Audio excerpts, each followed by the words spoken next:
My name is Lloyd Stokes. This is Sourced Presents, which is a series that we started about 18 months ago. And the idea was, and still is, to shine a light on a variety of people who are in the tech, startup, and scale up space. Predominantly, we focus on the kind of go-to-market world. So, like a lot of the people that we speak to and we interview are in some way interconnected to that space. But we've interviewed everybody from somebody at BDR who's very early on in their career through to CEOs and founders and everybody in between. But hopefully, we cover topics that are interesting, insightful, and topical, and you find it interesting. Today, I'm joined by Ollie Sharpe, who I would imagine most people in my network are familiar with Ollie. He's done a number of these kind of conversations before, and I've listened to so many and covered loads of really, really interesting topics. And Ollie very kindly, I asked him a while ago if he would come on, and he kindly agreed.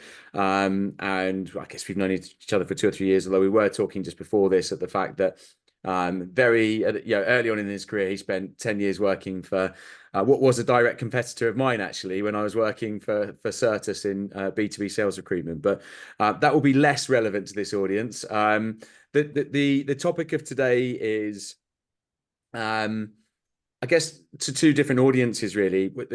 We're looking to cover how you go about finding advice and getting the right advice when you're an earlier stage business, both from advisors' perspective and from founders' perspective, and then looking just slightly further ahead at the skills that you need, I think, to be an effective advisor, an effective leader, and also what you might look for when you're hiring people into early stage businesses as well, because it definitely is different, and there are different views actually on what works and what doesn't work, and they seem to change according to many different things. So as always, I've talked for far too long as an introduction. Ollie, thank you for joining us. Maybe to start off with, you'd like to give a little bit of an intro and background as to who you are, what you're doing right now, and what you've done over the last, well, as long as you want to go back, I guess, career-wise.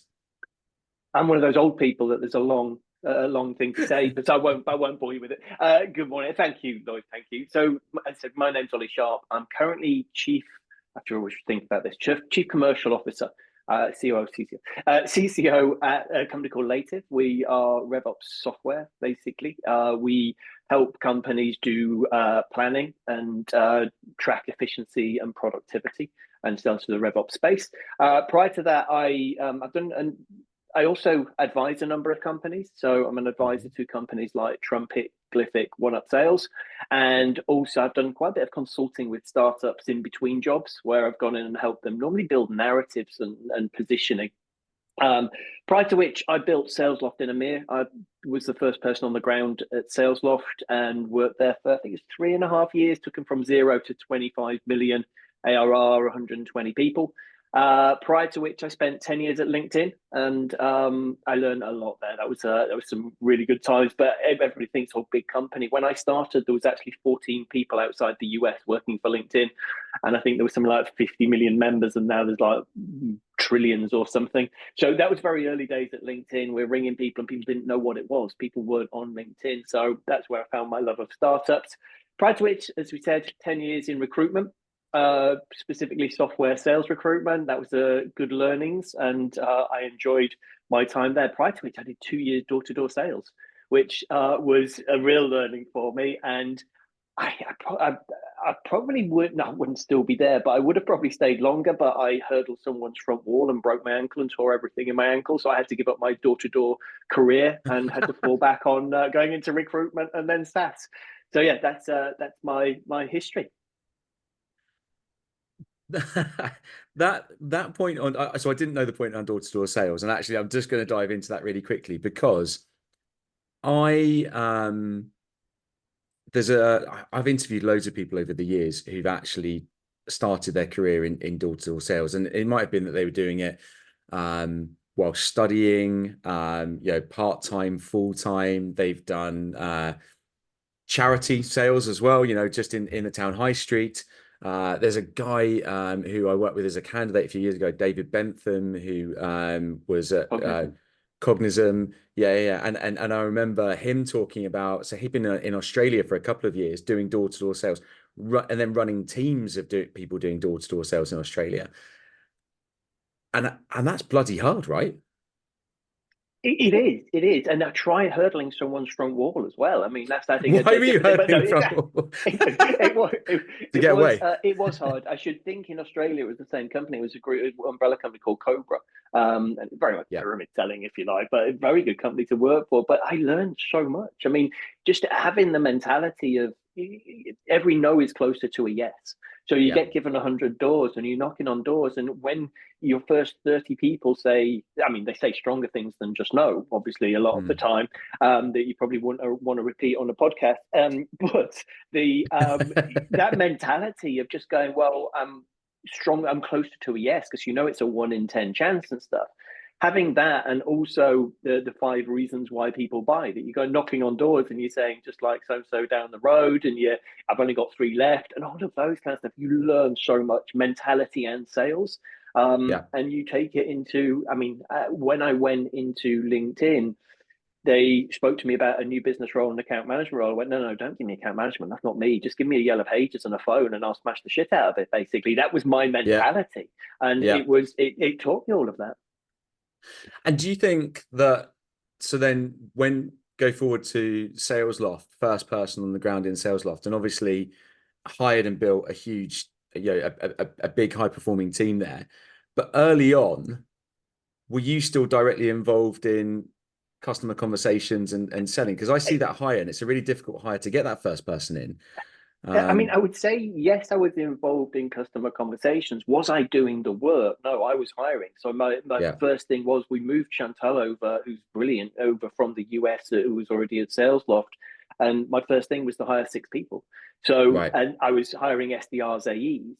I mean, where I am now is completely different. I'm SDRing and I'm Yeah, AEing and I'm setting the strategy and I'm rewriting the narrative and stuff like that. So it's I've sort of gone back in time a little bit in my career, but it's what I enjoy doing. I like getting my hands dirty.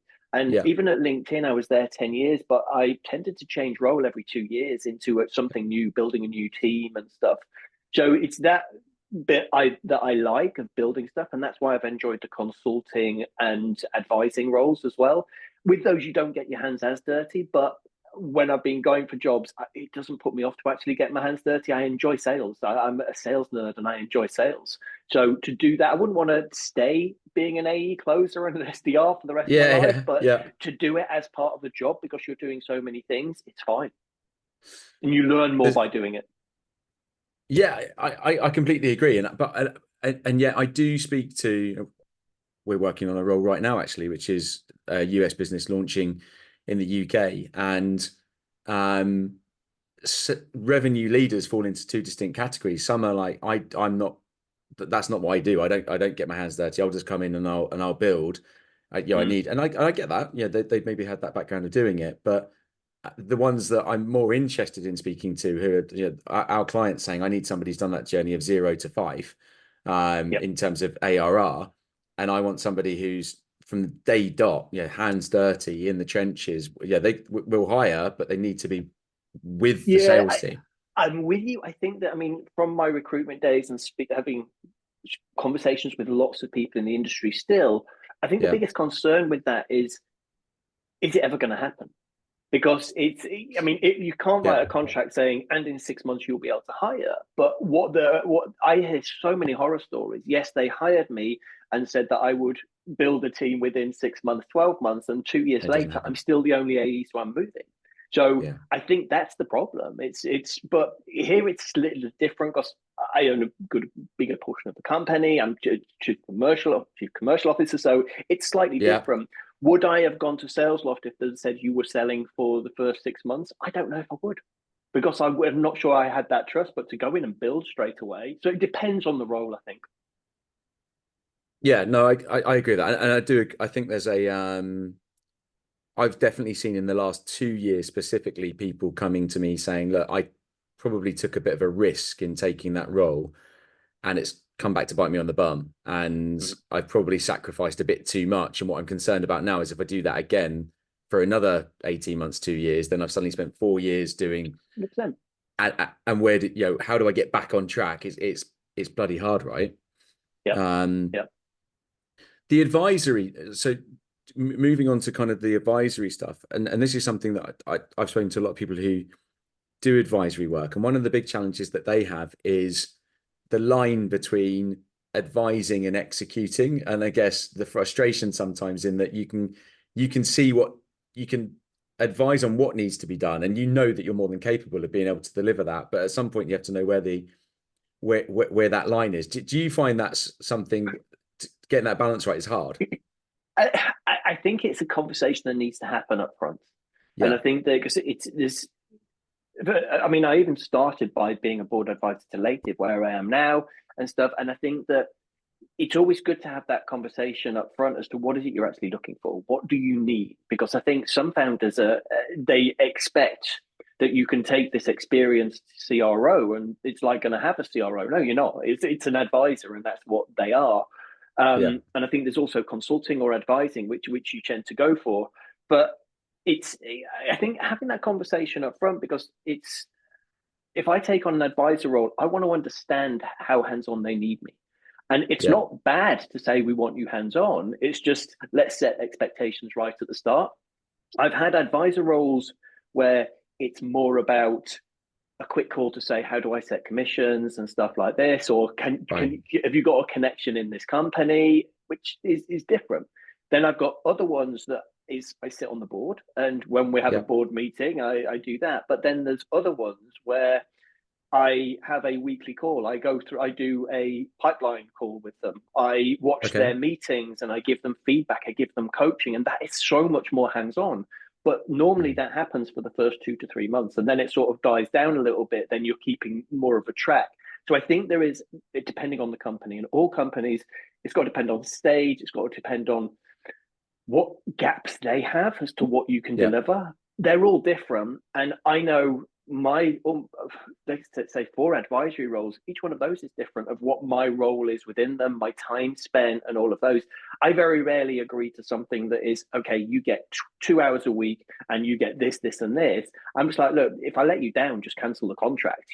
I'll be on call for you, but I'm not going to be working 5 hours a week for you. That's not what I'm here to do. But at the beginning, I'll Yeah. probably spend 2 hours every 2 weeks doing these kind of things. And I'll work in the evenings to watch the calls and just be open and honest about how you need someone to get their hands dirty. It's okay to do that, but just make sure you're both on the same page. Yeah. Yeah. That makes a lot of sense. What I've seen, and I have to be careful to an extent how I word this, but is we've worked over the last couple of years specifically with a lot of very early stage businesses who have maybe, let's say that they're seed funded, they're technical founders, there's no commercial experience within that business. There's many of them out there. And there's loads of them out there. What I, through different means, get introduced to one of the founders, and we have a conversation. I get asked a lot of questions around what they should be hiring, how they should be hiring, what they need to prioritize. And I can tell instinctively by the types of questions they're asking that there's a confusion, because, and then when we dive into it in a bit more detail, I'm like, okay, cool. Where are these questions coming from? Who's advising you now to then lead to us having this conversation? And what I see a lot of is that there's a lot of advice. There are a lot of voices around them. And naturally, founders are, certainly technical founders, I find, they love to collect data. They want to get as many different data points as they can of different insight. But I've spoken to founders who've openly said, I've got 20 different people advising me at the moment on different things, and those advisors come from different, they might come from the VC, they might come from their network, they could, lots of different. But what then I see is just complete confusion. And so then I have a conversation, which is, I've been told I need to hire this, and I maybe disagree with that, because I think, well, actually, have you considered this? I've kind of premised the point, but the question I have is, if you are that founder and you're in that situation and you don't have revenue experience, commercial experience, how would you identify and find the way to identify what you need, and then how would you best go about finding them? So, I mean, it's a really good question. And you said at the beginning, I mean, I'm only sharing my view. I'm wrong with so many things. You just Yeah, ask my wife; she tells me I'm wrong with most things. yeah. But I can only say my point of view on this. But I do think you're right when company has too many advisors. And one thing is that it's understand the strength of each advisor. And it's okay to Okay, have five advisors, but know what swim lane each advisor is in. One might be product, one might be go to market, one might be this, one might be that. And it's that's the first thing I would say. It's like having mentors. I don't have one mentor. I have a number of people I can call when I know I've got a question around a certain area. And sure. that's what it's like. You use your advisors in the same way. So I think that the first place to start is looking at what stage you are and what you currently have. Like you say, Okay. most founders are very good at building a product, but what happens is they've tried taking it to market, and guess what? All they talk about is product. They don't talk about what value they deliver. They don't understand pains or anything like that. That is the biggest common problem, and this is why I was consulting between jobs because I found that gap that they hadn't thought about their positioning, bringing in value-based positioning stuff. So rewriting the narrative. So I think first of all, look at what you do have is the first stage, and we'll look at the stage you are at and what you want, what type of advisor you want. It may be someone that advises you on less so product direction because that's probably going to be later and you are more of a product technical person anyway, but it may be go Yeah. to market strategy including positioning. It may be just a board advisor. It may be Mhm. somebody that you just want that has contacts in your target market, but work out what it is you need from that person. And another thing is a lot of, not a lot, quite some advisors are reactive and some are proactive. Neither's right or wrong, but you've got to make the right match. And a Okay. reactive one waits for the founder to go, "Hi, this is my problem. Can you help me with it?" And a proactive one goes, "Right, let me get under the bonnet. Let me understand this Right. business and let me actually work out what is broken so we can do it." What a couple of areas that I do see issues is I think founders get attracted by big company names. Yeah. And there's like a 10-person startup and seed funding, and they're going, "Yeah, one of our advisors is the VP of sales for North America for Dell." And I'm like, what are they delivering to you? And it's if you can't answer that, I mean, they may go, "Well, because we sell to this market, they know this market very well," or something. But you've got to Yeah. know more than just what's behind the brand of the company they sell for. That's Yeah. one of the things that I see a lot of with companies, and Mhm. also not defining what they need from that person before actually finding the person. It's exactly like hiring. You don't sit Yeah. down there and go, "Right, we need a salesperson. Oh, I found one. Let's work out what we want from them." You go, "Right, Yeah. let's work out what we want from the salesperson." So I think they're the errors. Look at their experience. Is it industry? Is it the technology? Is it the ICP, the persona you've sold to? But really prioritize what's important, what you can hire for and have in house, what you can actually someone else can cover that you've already got, or what where there's a gap. Yeah. Because I see advisory work as you're getting the skills, knowledge, and experience of someone you can't afford to pay full Yeah. time. Yeah. And do that, but find out what is going to have the biggest impact on your business first before you actually find that person. And you're right. I think there is this thing of there's okay. Well, we've got 10 advisors. Are they well thought out? Well, they know the industry, but they're all overlapping. And also, I one thing I'm not sure I truly agree with is only taking advisors that invest in the company. I don't invest in a company. I'm there to share my knowledge and stuff. And if it's about my commitment to you, fire me after a month when you think I'm not committed, but don't get me to Yeah. invest. That's not why I would do it. And I think you're limiting a little bit. I just think those kind of things, to me, taking an advisor is a serious thing. And Yeah. it's important to you, and I do think they can have a. If you find the right person, I think it can have a massive impact on your business. If you find a if they're not the right person, they might have a little impact, but it's not going to work. No. Yeah. No, I agree. Yeah, completely agree. I've never asked this question, but I was thinking as you were talking. Do you have you seen environments where the advisors are the because you said you um find the advisors within the channel of the issue, whether it's product or go to market, whatever it might be, like find somebody, the specialists. Do you find, or have you seen ways where they then collaborate together as well? Or do you find that they're very distinctly in their lanes and have very The individual relationships with the advisors founders? The collaborate together. advisors, yeah. So do you find the founder coordinating those conversations? Because I could find that could be quite, if it doesn't happen, then is it there a danger that everyone's singularly prioritizing their thing without? In my experience, I'm thinking of the companies I advise. In my experience, I wouldn't say the product advisor and the GTM advisor really come together. No, but I'm not saying it's not right to. It's not something I've thought of before. I think the companies I advise, I have my swim lane, and I know what I'm bad at. I know what I'm really bad at, and I know what I'm not too bad at, and I stay in my swim lane. I think they're the cog that helps everyone connect together, the founders. But I'm not saying that's a bad idea. I do think that's a good idea. I'm not sure the companies I'm working with have product advisors and other types of advisors. So, because most of my work is in sales tech, and that's where my passion is, and that's what I love and have a knowledge for. So, when you look at them, I mean, Trumpet sales tech, Glyphic sales tech, One Up is recruitment and a bit of sales tech.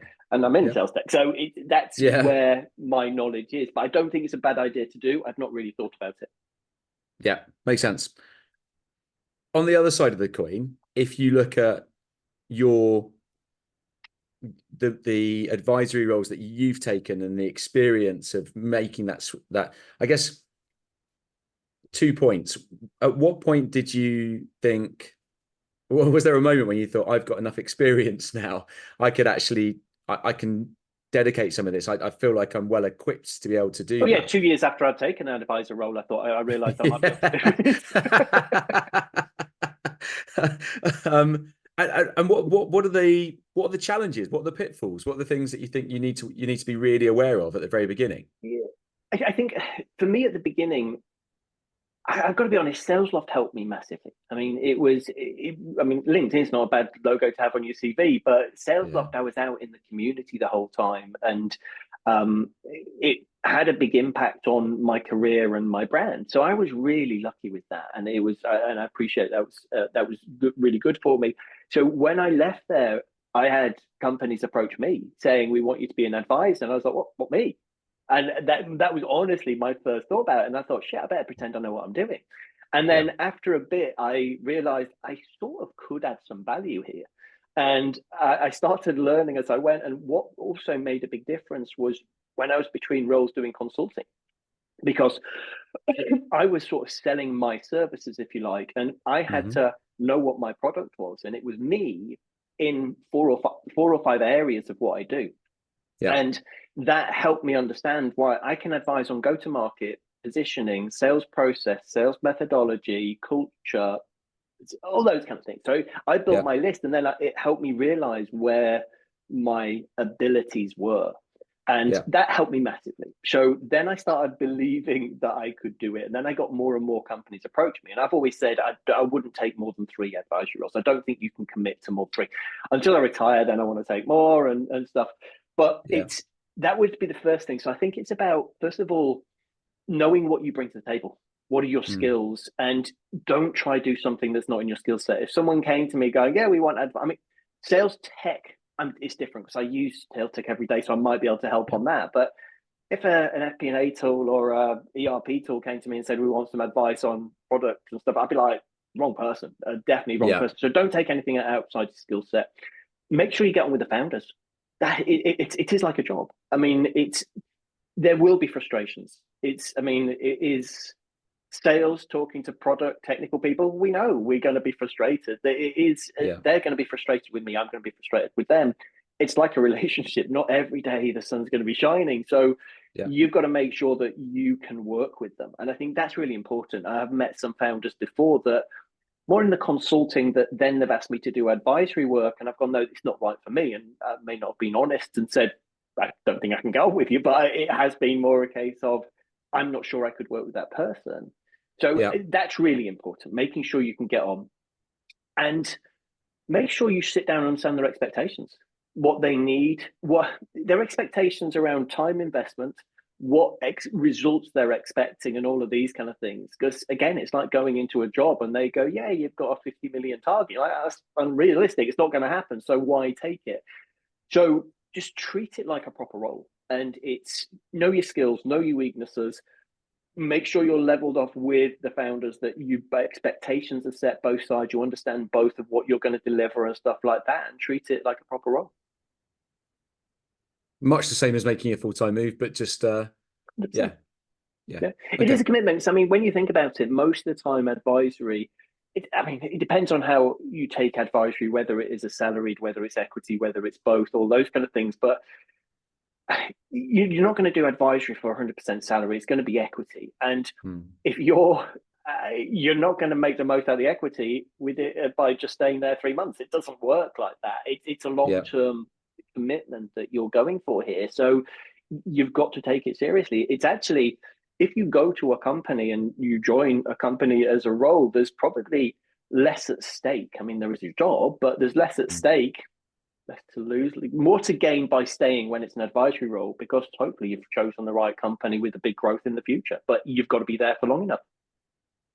I was discussing that point yesterday with somebody in my network around the distinctions between advisory and fractional, um there's loads and different views on it, but I think that that's a key point actually. The advice His view was that when you come into advise a business, you need to be looking at years rather than months. Whereas if you're fractional, I think you're looking at months rather than years.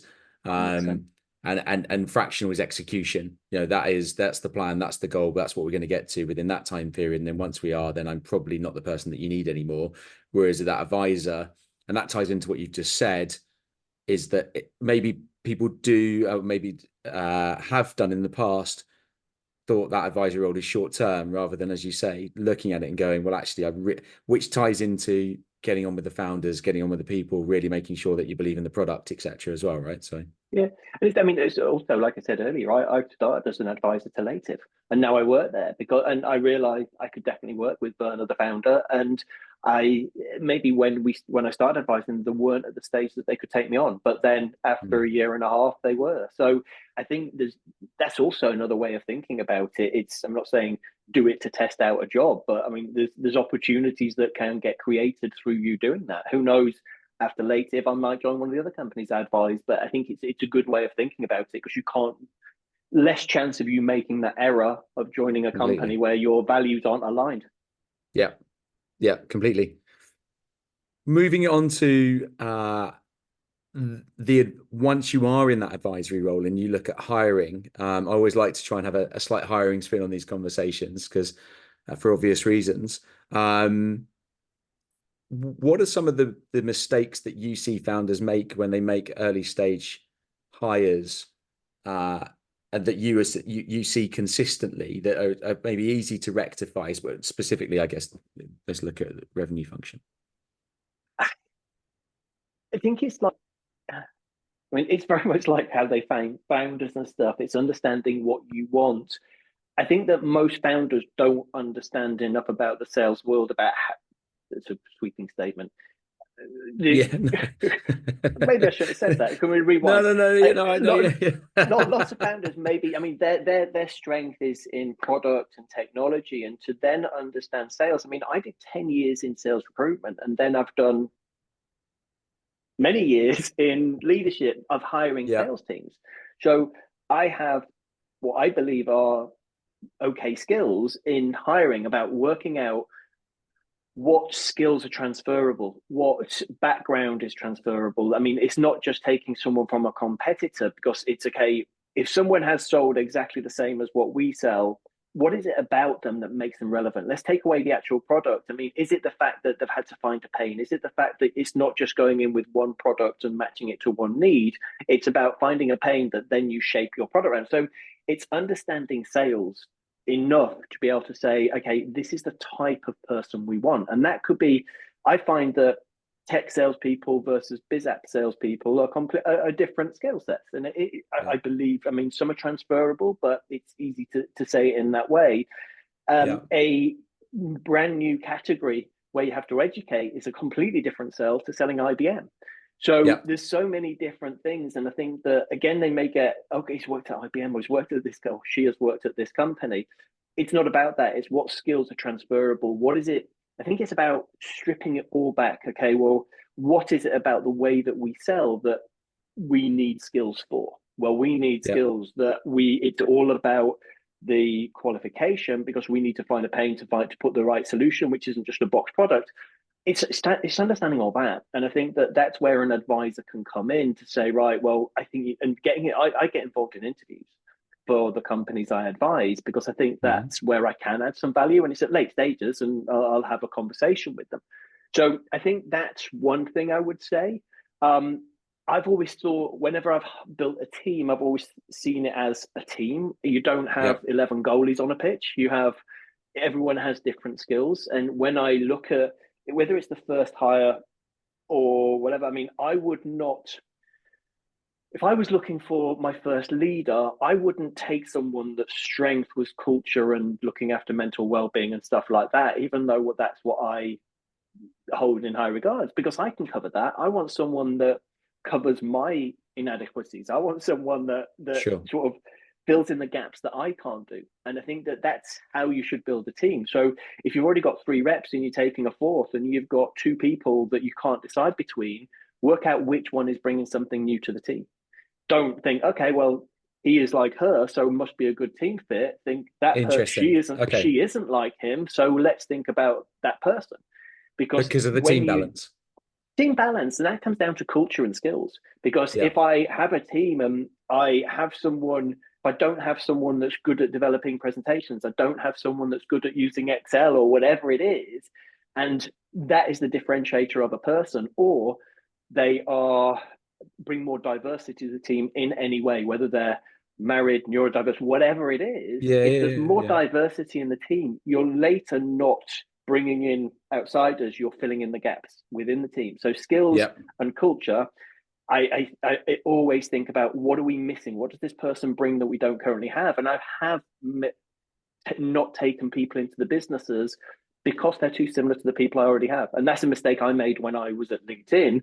I built a team that was, everyone was similar to me, not bald northerners, but actually just they were come from recruitment. There were this, there were this, and I Yeah. learned that that's not how you build the best team. So I think to think on those ways about strip back experience, understand what gaps you want them to fill, make sure Yeah. you're taking culture and values very seriously. I mean, you've got Yeah. your values have got to be aligned. And I mean, there's the same words that float around, whether it's John McMahon, Mark Roberge, talking about coachability, curiosity, intelligence, work ethic, Yeah. all the same, which, yeah, I Yeah. agree with. But also make sure you have an honest conversation. My last point is, whenever you're hiring, have an honest conversation. We Yeah. don't have this. This is tough. Yeah, sometimes you're going to have to work late, but you can have the morning off the next day, because we think about, well, whatever it is. Yeah. Yeah. So many hires don't work because they were told something. And I've had this happen to me, that I was led to believe that it was the culture was in a certain way. And you turn up and you're going, whoa, I was honest about this. Why couldn't we have had a two-way conversation that it was honest both sides? And it doesn't work. So just have that honesty and go, yeah, we're shit because of that. But that's what makes it fun. I'd much rather be told that. I think it's the best way to do it. Yeah. No, I I'm still amazed by how many candidates I speak to who join a business and within 3 months get in contact and say, this isn't right, this isn't what I expected. It's not what And it told me. yeah, it's exactly that. It's not what it was said on the tin. Yeah. And it's not always, I think maybe the perception is it's often junior people in their career. It's not always. It's people who are very experienced, who know all of the kind of red flags they should be looking for, and just go, do you know what? I just got this wrong. It's not as they described. And it's mad. And because you're being hired by a salesperson, sales manager selling the job, and I think that's where it goes wrong. And I was writing a job advert the other day for where I am now, and we've sort of just put it on hold for a little bit because of timing. But it was a really open, honest job spec. It was literally, you're not going to be closing at the moment. I'm not sure this is going to move to an AE role, but you'll have loads of companies that actually tell you this will be AE within 6 months. I'm not saying that. I'm saying we don't know where you're going to go with this, but this is what you will be doing. But if you're expecting this, don't even apply. And I'd rather be honest and open with them about it because I'm not going to waste anyone's time. Yeah, completely. On the skill side of things, somebody I spoke to a couple of weeks ago talked around how they look for different skill sets at different stages of company and product maturity. Yep. Is that something you also, I mean, you're nodding, so yes. 100%, 100%. And I think that it's, you've got to think, as a leader, you've got to think about, okay, is the person coming in, have I got a playbook for them or not? Yeah. And that I think that's what it comes down to. That and a bit more. I mean, there's a couple of bits, because if I take someone from a big company or someone for the wrong stage, they're going to think, okay, who's doing this for me? Who's doing that for me? Like, well, no, you just do what you do, everything here. This is what it's like to be at a startup. But also, if they're used to being handed a playbook and you don't have a playbook, that's probably going to cause a problem. And they may have the intelligence and the skills to build that playbook, because we've all got to start somewhere. But there we are, being honest. Let's be honest about it. But the chances are, if you can find someone that's built a playbook, built the narrative or the sales process or whatever it is, if that's what you need, I think that's what's important. And if I look at the people I hired, the first 7 people at SalesLoft compared to the 80th to 90th people, they're completely different. And the 80th to 90th person would not have worked out if they were the first 7. Because I was getting people like Misa Jessel Kenyon, Jack Nico, Tom Boston, Tash Evans, all these people that I knew were bloody good at their job, but were sales nerds or CS nerds that could build what they thrived off building something themselves, but they had the knowledge to do it or the experience to do it. And that's what I think made us successful, because we're taking different people at different stages. And you always have that thing is that, and I think people do talk about it, is we are not matched anymore as a company. And it happened to me at LinkedIn. LinkedIn got too big for me. And I loved LinkedIn in the early days. It just got too big, and we were no longer a good match. It's not a problem. If people grow out of relationships, you grow out of your job and all of those kind of things. So yeah, I do think it's very important to take the right person at the right stage for your business. And it's about sitting down going, have we got a playbook? Do we need them to do this? What's the key part of the role? How do we do it? Let's look at those skills. Makes sense. Makes sense. Last question for you before we wrap up. We've absolutely zoomed through 40 minutes or so, and this is one that I face. I think I face a lot, especially with kind of seed funded businesses, is that what they maybe need and what they can afford are two different things. And there's a balance there. There are obvious options. I mean, for example, we talked already about advisory is one thing, but if you need somebody on the execution side, there are fractionally you can hire a fractional CRO who would bring a lot of value and strength. But let's say that somebody wants to hire a founding salesperson or a founding sales lead, but the budget for various reasons is less than it needs to be. What do you, my view is, and this is easy for me to say, of course, is you either need to find more budget and be more realistic and think about how important this hire is to make. I don't think there's a question mark there for me sometimes around like how valuable is getting this first 1 or 2 people right. And but sometimes there is a point where people go, well, that's as much as we can afford to do. What's your advice then to a business that is at that stage? I mean, I want an Aston Martin. Doesn't mean I can afford it. So you can only take what you can afford. And I think that sometimes the increase in cost is massively overpaid by taking somebody, as in it's well worth doing. And 100%. I think that if you can extend the budget, but make sure you're making the right decision when you do that, because you don't want to extend the budget, then take someone that doesn't understand what it's like to do a startup and is going to come in and go, no, I don't write playbooks. But if you can extend the budget, it will pay you back tenfold, massively. can you outsource that knowledge? Can you actually find an advisor, a consultant, a fractional person that can actually, if you take someone junior, that you can coach? Because that to me is, I think that if you are literally going, no, black and white, we cannot Yeah. afford this, then you've got to be clever with your money and go, okay, well, let's take someone with potential, the basic skills, but potential and the intelligence.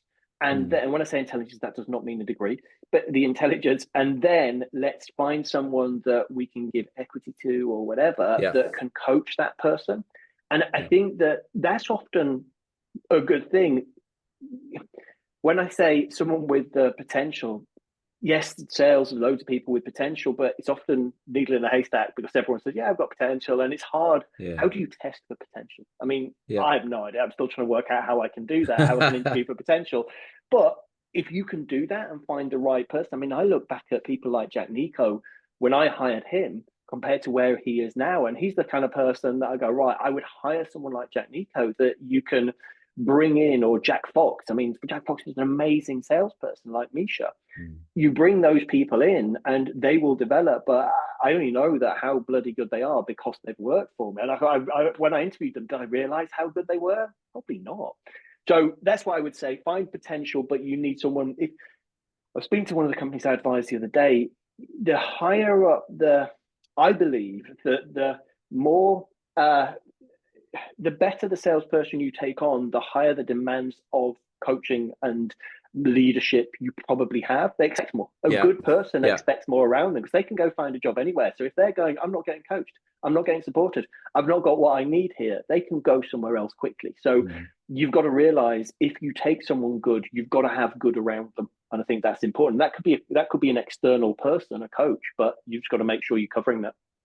That's that's a great point. It's an excellent point. And I think I wholeheartedly agree. I guess I thought about it in a way, but not heard it worded in that way. And I do agree. I think that I meet some uh, incredibly high potential candidates who don't have huge amounts of experience, but there is just it's it's not subjective, but there's something about that person that you just know that they've high achieved in some aspect of their life already, and you know that they have the credentials. But if you throw them into an early stage startup as the first or second commercial hire working with technical founders, then the likelihood is it won't work without the right support and coaching and advice. And that is a really good way to navigate that challenge of budget, because I think you can make that work rather than having to sacrifice and hire maybe some. I think when you think of it from the applicant side as well, I mean, if you are someone with, and people are going to may put their hands up to this, go, yeah, I am that. If you're someone with a lot of potential and you've got the ability to go far, your next job could massively impact where you get to. I mean, at LinkedIn, they had this mentality in leadership that will of transformation will impact the trajectory of your career as a business. So you start at LinkedIn at this level, and when you and at that angle, and when you leave, you're up here at that angle. And I love that mentality, and I've always kept that with me when I was at SalesLoft, saying my job in leadership is to positively impact the trajectory of your career. And if you go to a company that has that mentality that positively impacts that, where you'll end up after the 2, 5, 10 years, whatever it is completely different. So for applicants, it's about finding the right company and the right managers as well. And I'm not saying everybody needs daily support and daily management, because some people can go into a company and go, no, I'm fine. Yeah. I can do this myself. And it's brilliant. If you can find that person, they're like rocking horseshit. I mean, you can't find those people that can go into a company and do it, but if you can, brilliant. And No, sorry for all agreed. the swearing. I know it's for I'm northerner, so I tend to swear. I So said sorry. I said before we started that I've become less and less formal with these conversations, Ollie, and I think I'd much rather capture. I don't want to say your real self, but yeah, the plain speaking northerner. That's Good. maybe that's the title. But no, it's absolutely fine. Ollie, thank you so much for your time. If people listen to this and want to connect and engage with you, whether it's to seek advice as a company or somebody who's looking to go into advisory at a stage in their career, what's the best way to do it? LinkedIn. Always LinkedIn. LinkedIn. I'm on LinkedIn. Someone mentioned this recently that what are you meant to answer apart from LinkedIn on that question when I'm at the end of any I podcast? know, I I'm on know. LinkedIn. But yes, LinkedIn, I'm always happy to share my very limited knowledge and experience that I have and pretend I know what I'm talking about. So if I can help anyone in any way or a company's looking for an advisor and want some advice, feel free to reach out. More than happy. And if you're in sales tech, it makes it easier because I understand the space. 100%. Ollie, thank you so much. Very generous for your time Thank you. and a lot we've covered there. Really, really great insight. I yeah, really appreciate it. All right. Thank you, Lloyd. Good to talk. Cheers, Ollie. Bye. Take care.